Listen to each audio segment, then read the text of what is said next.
Hey, welcome back to the channel. Just D here, and these are just my thoughts. So, let's have a relationship chat. Yes, relationships. You know what I've come to realize? A lot of people want relationship material, but not you. Let me explain. People will, and matter of fact, let me get my notes because you guys know me and my notes. I like to make sure. Okay, so I wrote down, I said basically, many people they want the great marriage, they want the kids, the house, the dog, and all that, but they don't realize what it took to get there. They have no entire clue what it takes to not only make a marriage work, make a relationship work, and to maintain it. Here's my thing. I've heard people say, oh, we're trying to work it out.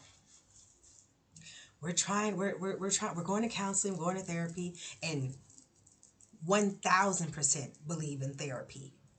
1000% believe in counseling. Because most times you need somebody outside of the situation that has no bite, has no dog in the fight of what you're going through, because they're able to see things from a higher perspective because their feelings aren't involved. Like, they don't care that they're about to say something to your partner that's going to hurt their feelings. They're not doing it intentionally, but it's what they need to hear.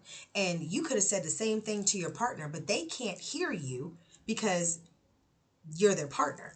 It's very hard to hear things from people that we love. It's very hard. But it's not hard if you have emotional intelligence, if you're emotionally mature. Because if your partner is coming to you and being like, hey, this, that, and a third, and also let's really break it down, okay? How you approach someone when you have an issue is just as important as the person receiving it. Tone and inflection is everything. Body language is everything. We've all been there. We've all been there, and it's, are you, what, all of this? Who's going to respond favorably to that? And I'm not saying you have to be like, oh my God, hey, so like, I didn't like, no. I'm saying that you can have a conversation, a discussion, because many people confuse that as well. Oh, why are we arguing? We're not arguing. We're having a conversation and we're having a discussion. Let's discuss. I need to say my piece. You listen. You say your piece. I listen. I've even gotten to the point where y'all know me and my notes. I have a little notepad and I will express at the beginning. I will say, hey, is this going to be like a deep conversation? Yeah, there's some things I want to, okay. I want to, while you are talking, I'm going to be writing, okay? Because I have an ADHD mind. And the reason why, if you notice, a lot of people with ADD, AUDHD, and just any type of neurospicy person, sometimes they jump and they cut a person off, or they say something just out of nowhere. And it's because if they don't say it right then, they'll forget it. And then it's hard to stay focused during a conversation sometimes because the person has so much to say. And you've gotten lost in just lost. And then you're trying to remember what they said and you're trying to understand, but you've lost half the conversation. Humans don't even retain more than 10% of what they hear anyways, which is why 8 hours of school is crazy, but we'll approach that another time. But you don't retain that. So I like to take notes. And then after they're done talking, that way it helps to not interrupt. It helps to be fully in tune with the person and what they're saying. And then you can go back and be like, okay, you said this, and this is why that happened, or I apologize for if I came across, or whatever you need to say during that situation. But now you have like an outline, right? I'm old school. Book reports. They used to make us do outlines before you did the book report. So you could break down into categories what it was you were talking about, in regards to the book. So when you're having a conversation with your partner and it's a difficult conversation, it's okay to take notes. It's okay to be like, hey, I need to write this stuff down so that I can give you my full attention, and I need you to be able to fully express yourself when you're talking to me without me being like, but that's not, and oh my goodness, and wait, what are you talking, like, that's just one coping mechanism that I've used in relationships that has worked extremely well. Because 9 times out of 10, people are struggling because they're not being heard, right? And it may not even be that they're not being heard. It's the fact that it's so much going on at one time, and there's feelings and there's emotions and there's hurt and there's pride or there's sadness or there's whatever's going on, you know. Also, your day could have went, and then you come home and it's like your partner's like da da da da da da da da. Because remember, you got that life outside the home, and then you got this life inside the home, and then you got your own personal life that you're trying to deal with, and you're trying to drink all the water, and you're trying to go to the gym, and you're trying to take all your vitamins and your supplements. You got to deal with the kids, you got to deal with the partner, you got to deal with the boss, you got to deal with the parents, you got to deal. You have all these factors that you're dealing with, and then here comes the person that you lean on, the person that you're like, this is my soulmate, this is my person, right? And they're like, I got a problem with you too.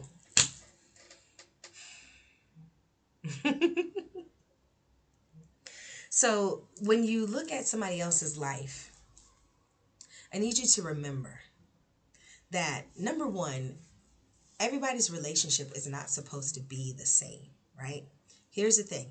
Have the relationship you're supposed to have, as long as you're not hurting or harming someone else. And that applies across the board. Physically, mentally, emotionally, spiritually, across the board.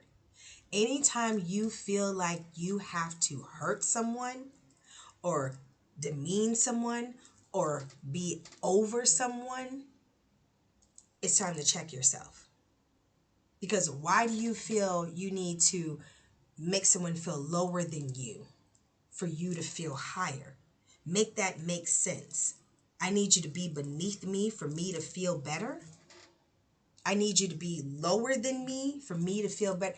That's a self-esteem issue. That's an ego pride issue. You wouldn't believe the amount of relationships I have been in where there are those of us who we just have an energy about us, right? We just have a bright light energy about us. Our hearts are good. Our hearts are pure. We come from a pure space where we're childlike. We like to laugh. We're whimsical. We're just like, okay, we could just make it better. Let's do it. You know, we're not with the chaos. We don't want the drama. You know, some people run towards drama and chaos. Some people love drama and chaos. It fuels that energy to keep them like, eek, so they don't have to focus on self. You ever been around that kind of person? No matter what, I had an ex-friend like that. No matter what kind of day I had, she had a worse one. No matter what was going on in my relationship, hers was 10 times worse. No matter what good happened in my life, oh, but this happened to me. There are a lot of people that love to be in competition with you. They see you as enemy number one. Now you're just minding your good business, drinking your water, taking care of your skin, going on your walks and exercising and taking all your supplements, and you're being a bright beam of light in the world, right? Some days you're barely holding on, but you're still showing up. You're still showing up, even when you didn't want to get up. You're still going, right? And there are people that hate that. They hate that because they feed off the negative energy. It's in them, right? It's an energy that's in them that needs you to suck.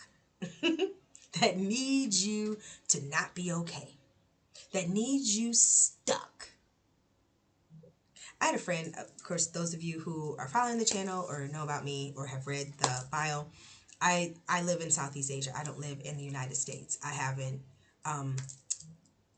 talked too much about it because I think everybody's content is just like, get out now, leave, and that may not be what's okay for you. It's just what was okay for me, right? But I had a friend, and please, please, please don't think that just because you leave the United States or the United Kingdom or Canada or wherever you're coming from and you move somewhere else that things instantly just work out great and you just you're like, oh, there might be a couple of problems, but everything's great. No. You still have to deal with certain things and certain issues because you've been acclimated to a certain way of life, right? And if you have children, they've been acclimated to a certain level of life, right? So for those that know, I travel with my daughter. She is going to be 14 next month. And she, of course, when we made the decision to leave, she also faced problems of like, honestly, comfortability. Because everything is available all the time in the United States. Especially if you live I'm from Boston. So especially if you live in New York, Boston, Vegas, California, Florida, Texas. Let's just throw those out there. Okay. Things are open 24/7. Stores are open 24 hours a day, 7 days a week. Okay. Back in the day, when I was growing up, Walmart used to be 24 hours. Oh, we used to love 24-hour Walmart. In college, oh, we used to show up in our pajamas and just be buying useless stuff, walking through because it was dead at that time. And you could just walk around and actually look at stuff without people shoving in long lines and this, that, and the third. Y'all remember? For those who remember, you remember. Good old days, right? But you become acclimated to that, right? And then you move to a whole entire country where they go to bed. They go to bed. They shut the shop down and they go to bed. Now there's plenty of spaces that are still open all night and all day, right? Because you have the workers who work overnight. And here it's not like they have an IHOP or a Denny's or a Waffle House. They have little mom and pop restaurants. So in most of them, probably about 95%, there's not microwaves. A lot of houses, homes, condos, places, they don't have microwaves. Everything is cooked from scratch, and you just reheat it back up in a pot, right? Old school way. So let's say you have the Uber drivers over here. They call them Grab. You have the Uber drivers and the taxis and this and that. Where are they going to eat? So these little places and these little lean-tos and these little, tucked in shops, they stay open all night. But she was used to just being able to just go get what we wanted when we wanted. One-stop shop. You can go to Walmart and get groceries, clothes, cosmetics, household stuff, get your car fit. Like everything's a one-stop shop, right? And she was not used to having to go to this store to get that product, go to this store to get that product, and the language barrier. It was really hard for her to make friends. So like everywhere we have lived or moved, I have made sure that, I found there's always an expat group. If I can give you one thing of advice, there's always an expat group no matter where you live because a lot of people have been migrating out and there's always a group somewhere, and get them involved in things as soon as you get here. But the whole point of that story, long story short, is she had complained to a friend of ours who lives in the States. And her only thought process was, see, y'all should have never moved. It was wild to me. Wild to me. And that had to happen for a reason because I literally had to break it all the way down, sent her quite a few messages, and break it down what living in the United States meant for us. Because people don't see the behind the scenes. Even your closest friends don't know. When you're working 70-hour, I was working 70-hour work weeks and still can make ends meet. And it wasn't like, oh, we're just, spending on, I don't know, popping by. Like I was a homebody. I was a chef. I made everything from scratch. Like literally the prices are going up, but your salary isn't. And that is a deficit. There's no other way to put that. Why am I working 70 hours a week and still trying to figure out how to pick up a part-time job and I have a side hustle? Why am I making almost $5,000 a month, let's say give or take, but my bills are like 6,000 and some change. Why, unless I want to go live in a lean-to shack hut in the hood or the ghetto or whatever, and then couldn't even do that because I made too much money. Okay, can't get any kind of services. My daughter's high functioning autistic. They were shutting down her IEP, the services that she would have after school services and classes during the school time, because she can't sit for 8 hours and digest information. That's not how she learns. Okay. And then they want to test them and do this, that, and the third. Every kid is not meant to be tested like that. That's a whole nother rant. I don't even want to go into that. But everything was, it was like I never saw my daughter, never could spend the time with her that I could, always waiting for vacation and vacation days to spend time with her, and then so exhausted that because everything needs to be done within these couple of days, like, oh, let's go shopping, let's go this, let's go that, like nonstop. So it's not even a rest, right, for you. It's just like you're constantly going, constantly burning out. And I was like, there's got to be a better way. There's got to be a better way. I'm not meant to just work, do. That's not it. That's not the human. We're here for an experience, right? We're human beings. We're being, right? We're not meant to be shoved into these cubicles, into these workspaces, and sit there for 8, 9, 10 hours a day, and then bring homework because you didn't have time to finish it at work. And that's not how this was ever supposed to be. And it feeds off itself. It just constantly feeds off itself. And I kept noticing the patterns. It didn't matter what I was, every kind of manager, supervisor, everything you possibly. I went from being a prep chef to head chef. And even there, with this, with more money, more problems. With more responsibility, more stuff. And it's car payments and car insurance and gas and car repairs. That's that side. Then it's before school care, after school care, during school care. Because the hours, they do this intentionally, the hours you work don't match up with the hours your kids are in school. So now you need to pay somebody to watch them after school because you're still at work. But you're at work to pay for the after school care because you're at work. Make it make sense. And a lot of y'all are still in that loop. You're still living in that loop because you can't break free. You're like, how do I get out of this? How do I get out of this? And then you try to relate that. You try to relate all that to someone you're dating or someone who's your partner or someone, even someone that you're married to. And both of you are just, you're butting heads because there's no alignment, right? You're not aligned with your purpose. They're not aligned with their purpose. And sometimes in a relationship, it's very hard to simply relate to each other. So my advice would be to slow down. Take stock of everything. Start noticing the patterns. Start changing the patterns. If you've always been doing things this way for this long, it's time to change it. And people will ask, well, what do I change? I mean, I can't leave my job. I can't. Why can't you? You're miserable there. And please don't quit your job and then be like, well, just D said I can just go ahead and quit my. That's not what I'm saying. I'm saying the thought process. Change that. You've had a business idea for years. And it's something that you're dope at. It's something that you do it naturally. Y'all know what I'm talking about. You do it naturally.